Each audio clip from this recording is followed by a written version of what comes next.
I just get clocked in the face. Just smashed like a baseball bat to the head. Wow, y'all brought the heat with these questions. Well, it pains me to say this, but a bunch of you were right, and I was wrong.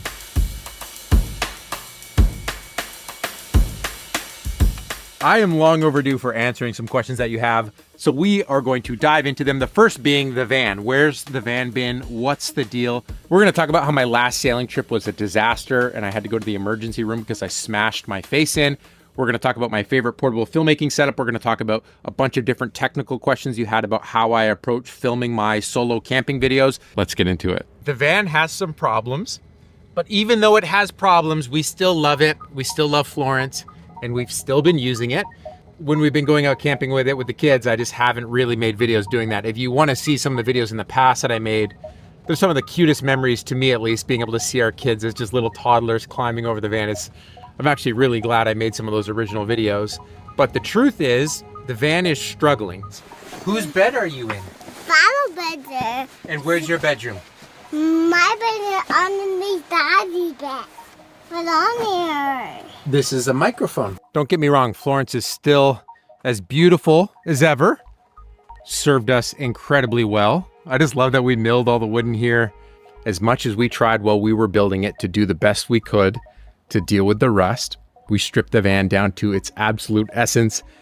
And I saw with my own eyes and hands that we had removed the rust, I thought, and we'd worked with a auto body shop to really do a good job, I thought.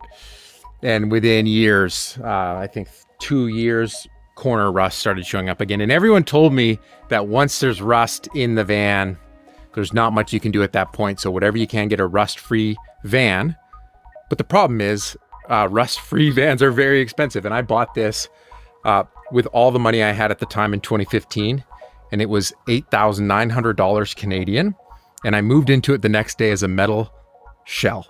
And the van has gone through many iterations over the years. And before we did this full proper build out, my wife and I, we did ask, okay, should we try get a new van? And truthfully, that just wasn't really in the cards for us. Just getting a new van, getting a new used van, any of those options that would have been rust free. So it felt like the best foot forward was to do the best we could with what we have.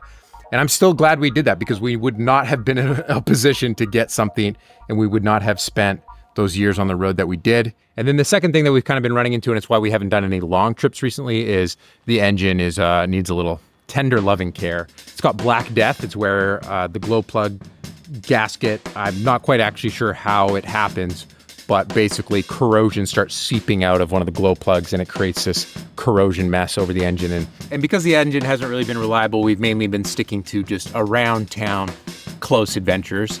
And most of those I just don't feel like making videos about. So we've had this thing for almost a decade now, and I'll probably do a bunch of like decade recap videos just because this has been such a big part of my life, the work that I've done out of here. I've got a ton more questions. Let's kind of move through them more rapid style. One of them is, what filming setup have I been using? I've actually been filming a ton on my iPhone 15 Pro, filming with it right now actually.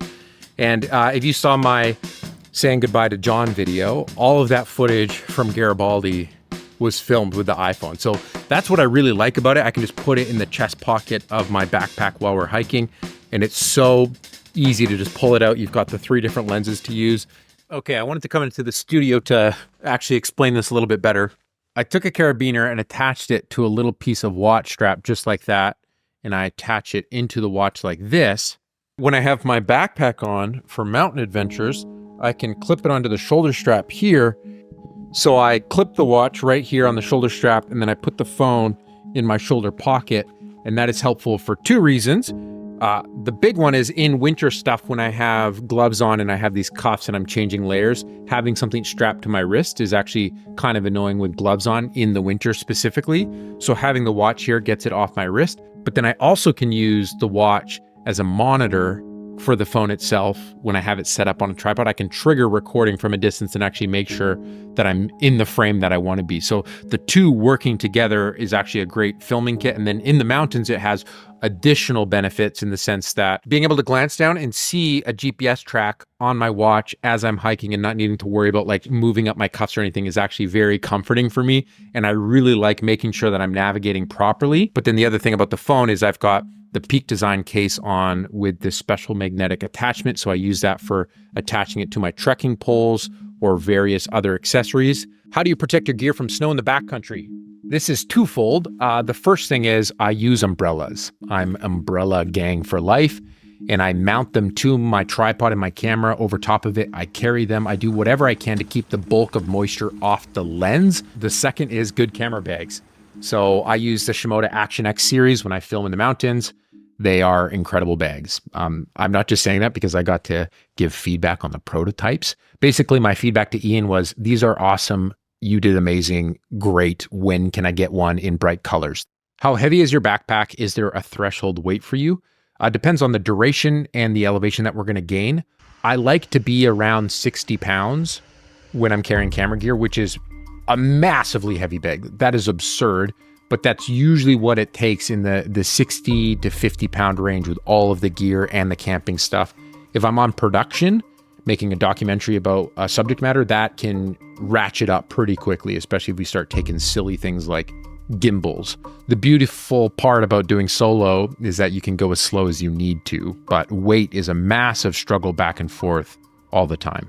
How do you balance choosing when to go on solo adventures and film versus just going on the adventure part to enjoy it? I'm in a weird spot where I feel motivated to go on the solo adventures when I'm excited about capturing the visual side of it. And this is a tension for me because doing a solo trip while you're filming definitely changes the dynamics of the whole experience, no question. It's hard for me to mentally plan to do solo trips unless I can make a video about it, because at this stage of my life with how busy it is with family, that just feels like a selfish thing to do, to just go off on my own. So I rarely go off on my own if I'm not going to be filming it. If I want to do something that I'm not filming, I want to be with my family. Another question in the same vein, how do you find balance between being present and enjoying the adventure and being in production mode? I genuinely enjoy the process of capturing things visually. Even if I'm not doing it for a full film project, I love taking out my phone, my camera, whatever I have with me, and capturing images of it taking place. That's just the way my brain thinks, and it's how I really enjoy it. I love finding visual moments that I feel captures what I'm feeling in that moment. What is the oldest piece of camera gear you still use to this day? It's just a tripod.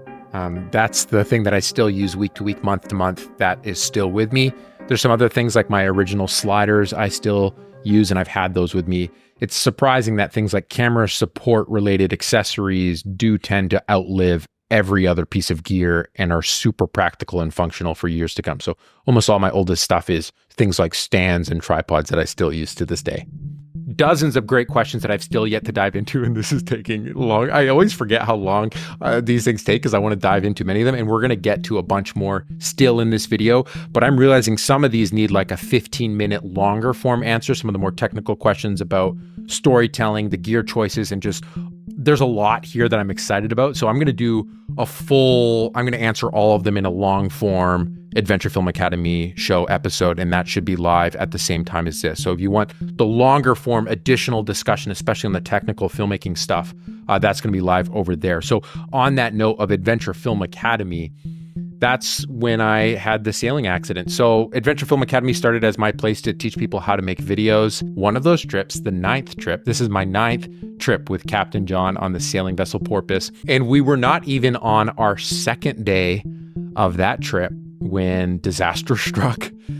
There's something called a davit, which is like a crane on the deck of the boat, and it's used for lowering and raising the dinghy, the tender, the thing that we go to shore on, the inflatable boat. And I mean, this is a process to get the dinghy off the boat, and I've done this many, many times with Captain John. And this year, when I went to push the davit out, it behaved like normal, and so I pushed the arm out. But what I didn't realize is that Captain John had made some upgrades over the winter, And the base of the davit, the crane, had been overhauled and upgraded. So it used to be this really clunky, kind of bent piece of metal that had a lot of friction. So it was quite hard to push the crane out over the deck of the boat to raise or lower. And he had upgraded it to a nice greased, fancy one. So when I was pushing out the new version, I felt the normal friction, but it wasn't friction. It was actually the topping lift, a halyard that came off the top of the crane that goes up to the mast and essentially creates tension so that way it can lift up the dinghy. So what I thought was just a normal pushing out of the crane was actually creating a spring-loaded arm. And so I pushed it all the way out and I took my hands away and I looked down and I'm staring at Captain John in the dinghy about to do the next step. And I just get clocked in the face, just smashed like a baseball bat to the head.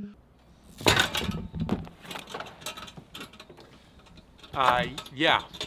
I'm hit. And thankfully, I don't have the glasses with me. The glasses that I was wearing, the crane basically came and smashed me straight on here and on the glasses. It hit me right here. If I didn't have my glasses on, there's a good chance I would have like ruptured my eyeball because it came with so much force. It was a shocking amount of force. And if you're squeamish, you might want to like skip forward.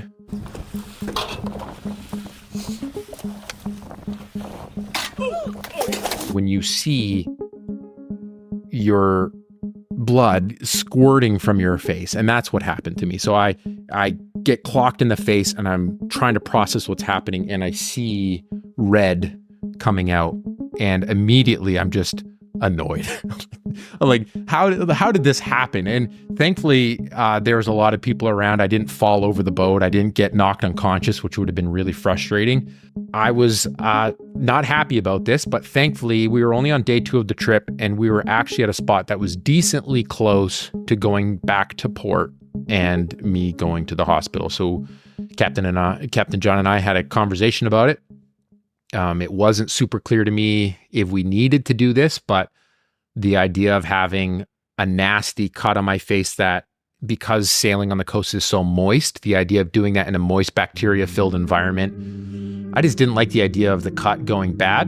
And the cool part is, in the Seashell ER, I was in and out and stitched in 45 minutes. But the crew was good sports about it, and it was certainly not ideal, but it was the best case for a not ideal scenario to unfold, if that makes sense.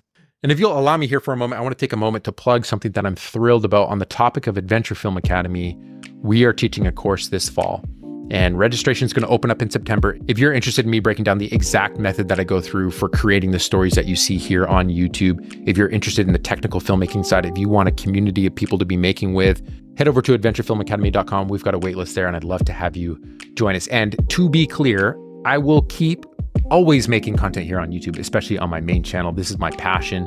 Even if it's not always what makes me the most money, I'm going to keep making videos about the things that I want to, because that's fun. There's so many great questions here. So there's a bunch on the pre-production process and the script and the conflict with stories. So when you go out on your own adventures in film, do you have a shot list? Would be great to know pre-production. Again, another pre-production question. Also scripting and finding the right storyline. How can this be made more broad when this is the... So there's a lot of storytelling based questions, and these are the ones that I want to expound upon and dive into. So we're going to go straight over to the Adventure Film Academy episode. If you want to go there, you can click the box right here to go deeper. I want to dive in and sink my teeth into these questions. Thank you for watching. Remember, life's better when you make stuff. Peace.